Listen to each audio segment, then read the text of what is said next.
and this is my story. So I'm from Gilroy, California. It's like a small area in the Bay Area. I mean, people don't really call it the Bay Area, but I consider it the Bay Area.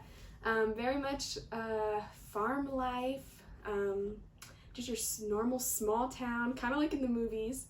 I am 20 years old. I'm a junior here at Vanguard. I serve on the SFD team. I'm a chaplain apprentice for outreach. I have 2 younger brothers, and then I have my mom and my dad and my dog. But I am the oldest. So a little bit about my testimony or my story. I felt like God had always planted little seeds in my life. It's so crazy to think back on it now, but when I was in elementary school, this church actually came to our school on Thursdays and would preach the gospel in fun ways. We would memorize verses, and we would get a chocolate bar, cookies if we memorized the verse. They would sing worship songs and just preach the word, and I didn't even know it at that time, but looking back on it now, I can totally see that God was definitely planting some seeds in my life when I didn't even know it. So I don't really say that I was born into the church, but I definitely know that God was there through every step of the way. So I didn't get saved officially until I was in 7th grade at youth summer camp. If you guys know what youth summer camp is, it is probably one of the best experiences that any middle schooler, high schooler could ever experience. But my mom forced me to go. She was like, I think you need to get involved in the community. We had just moved to Gilroy. And so I went, and I went by myself. You know, my brothers were a lot younger, so they weren't at the age range to go. So I was pretty much going on my own, and I didn't know anybody from that church, and I was so nervous. Needless to say, that was probably the craziest, best experiences of my life. I got to meet so many new faces, friends that I will cherish forever and still do. They have really helped me grow my walk from that point until now, and really, really love them. And so after that, I just started going to youth group. You know, if you guys have ever been to youth group, it's just a lot of fun, a lot of games, a lot of pizza, a lot of candy, a lot of sugar, just super, super hyped. And my youth pastors at that time were just awesome about getting us plugged in and getting us involved. And so I would grow my relationship with God through those next couple of years. And then my pastors ended up moving, my youth pastors. And that was really scary because I was just new to my faith, just growing. And for them to have this new opportunity and leave was really scary because we didn't have a set youth pastor at that time, and we would have fill-ins here and there. And then that was for about 2 years leading into my sophomore year of high school, and I was just in a pit.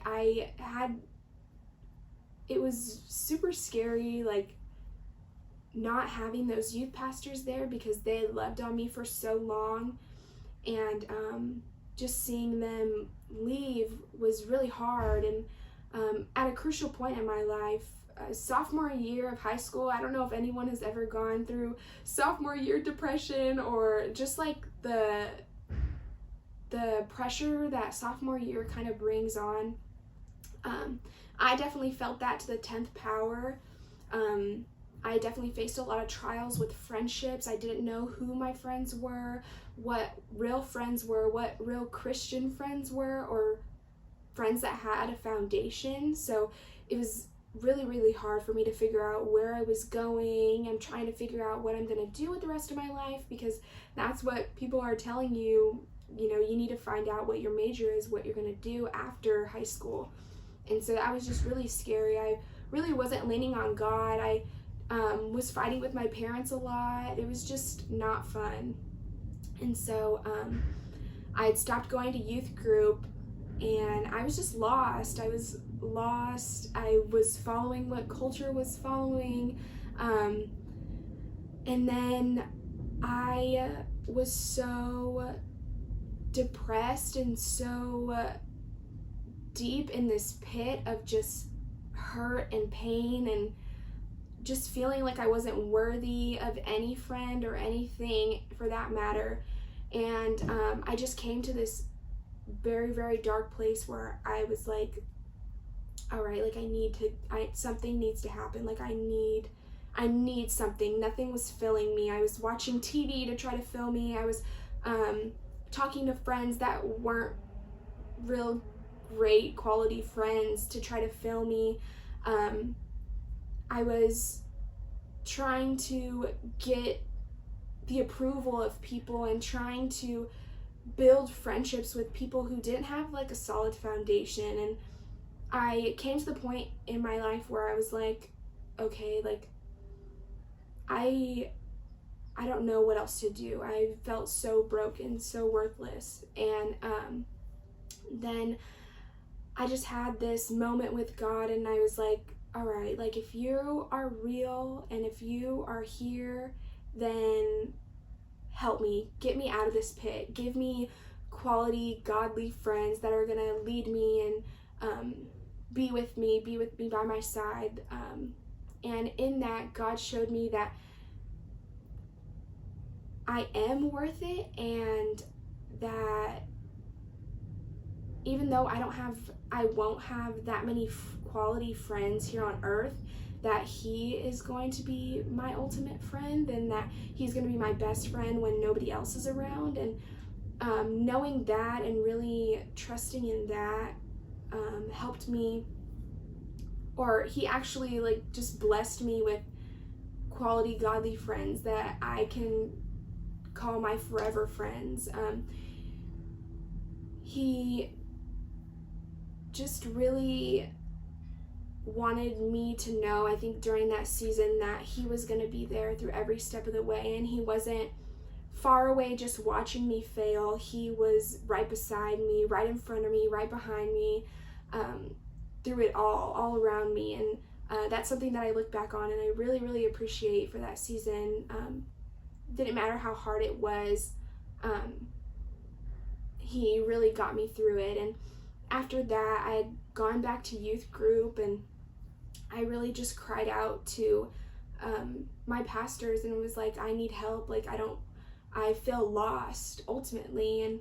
And they were there to pick me up. We got new youth pastors, and I am forever grateful for them. They helped me walk through the rest of my high school years and graduating and filling out the application for Vanguard. I was really blessed that they were able to help me through that. And during that time, I really got plugged into my church, and I helped with VBS and youth group and the little like 2s and 3s, and those were just awesome opportunities that I got. And just being able to pour into every age group in my church.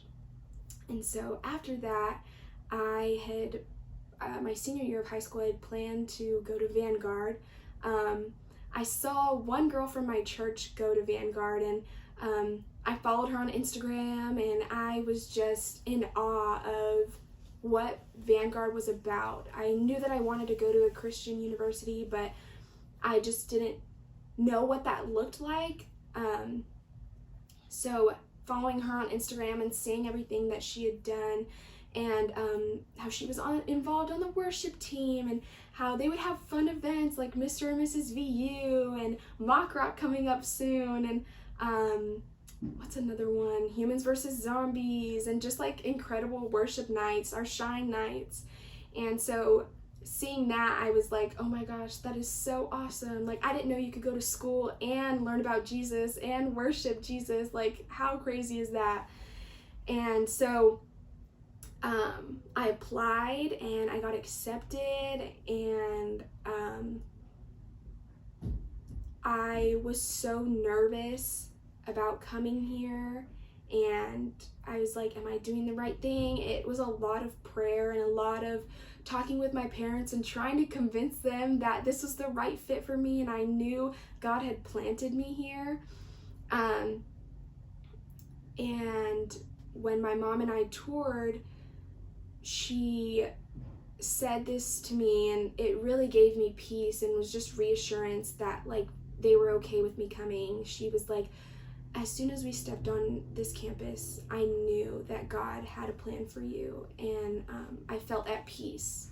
So that was kind of like my blessing to go in. And to say it was an easy ride, it wasn't. I would be lying to you guys.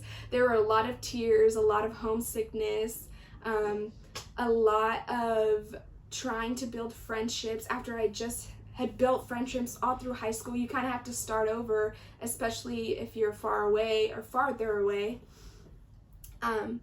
So I did that, and I got myself plugged into Activate. I signed up for student leadership for freshmen.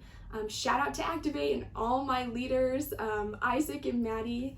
They were really awesome people, and all my other leaders on that staff, they were just really amazing people that just poured into you and allowed you to meet more people on campus and around campus. And it was just awesome. My first 9 months at Vanguard, or 7 months at Vanguard, was awesome. And then, like everybody else, COVID happens, and I had to get sent home. So we were all in lockdown. My family was in lockdown like everybody else. And we were fine. We were doing well. But then my dad got sick, and we didn't know what was wrong. The doctors couldn't tell us. So going through that, having one of your parents be sick, and they're like the strongest parent, it could be mother or father, seeing them hurting, or seeing them not be weak, but just mentally like weaken them, was really hard to see and watch that. And they ended up finding out what was wrong, and my dad had to get his gallbladder removed. And to say that was not as serious as it could have been is such a blessing. And so in the process of him healing, we got COVID. And we were all hit by it, and my dad just got sicker and sicker. And he developed pneumonia, and if anybody's parent or anybody that they know, or if anyone has gone through COVID, you know that the doctors were pretty much like, there's really nothing that we can do. So hearing that was very scary. I would stay up all night, throughout the night, till like 4 a.m. just to make sure and check on my dad to make sure that he was breathing. And then I would wake up at 9 a.m. and give him food, like try to feed him, and give him his medication, and just watch over him, kind of like his nurse in a sense, and just really taking care of him. And I think during that time, I just didn't know where to go. I didn't know what to look to. It was hard for me to fall asleep because I was just always on edge, or always worried and always anxious that something was going to happen while I was asleep, or I wasn't going to be awake and something terrible was going to happen. You know, you think the worst. And like I said, just seeing your parents be so drained by anything in life is just crazy, because they're your rock, they're always there. And so having to switch roles and me take care of him was just crazy. And so I had gotten to a point where nothing was helping me fall asleep, nothing was getting my mind off anything, nothing was bringing me peace. I was trying to watch TV to fall asleep, I was trying to listen to worship music and fall asleep, and that wasn't even working. And So it was probably like 3 a.m, and I was like, you know what, God, I'm done. I know what you want me to do, but I just don't want to do it. And I ended up opening my Bible and I ended up looking up Psalms 6. And if I could read it right now, let me find it. It's pretty much David just talking. And it says, Lord, do not rebuke me in your anger or discipline me in your wrath. Have mercy on me, Lord, for I am faint. Heal me, Lord, for my bones are in agony. My soul is in deep anguish. How long, Lord, how long? Turn, Lord, and deliver me. Save me because of your unfailing love. Among the dead, no one proclaims your name. Who praises you from the grave? I am worn out from my groaning. All night long I flood my bed with weeping and drenched my couch with tears. My eyes grow weak with sorrow. They fail me because of all my foes. Away from me, all you who do evil, for the Lord has heard my weeping. The Lord has heard my cry for mercy. The Lord accepts my prayer. All my enemies will be overwhelmed with shame and anguish. They will turn back and suddenly be put to shame. And so reading that and just crying out to God and being like, have mercy on me, have mercy on me. You've seen the tears that I've cried. You know my anxious thoughts, and just really crying out to God and asking him to have mercy on me, have mercy on my father, have mercy on my family.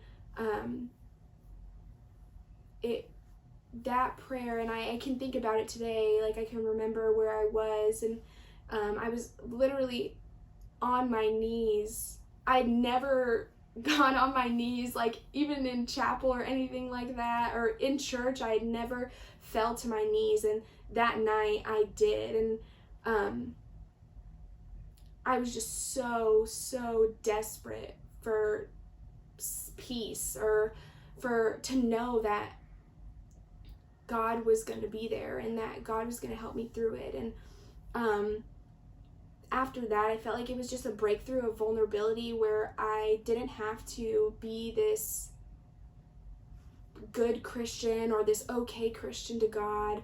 It didn't matter. I just had to be Kelli, and I just had to be myself and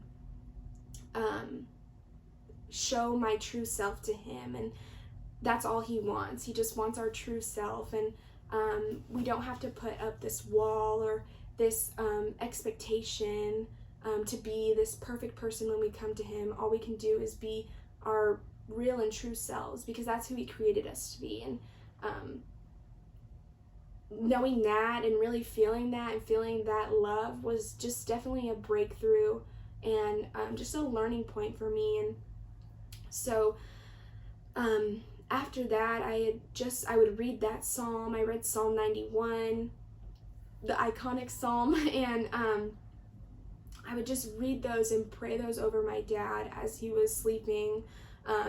He caught me one time though, and he was like, "What are you doing?" staring at me. I was like, I was like weeping, and he talks about it to this day. He's like, what were you doing up at like 4 a.m. staring at me? I was like, I wasn't staring at you, like I was praying. And it's just an ongoing joke that we talk about.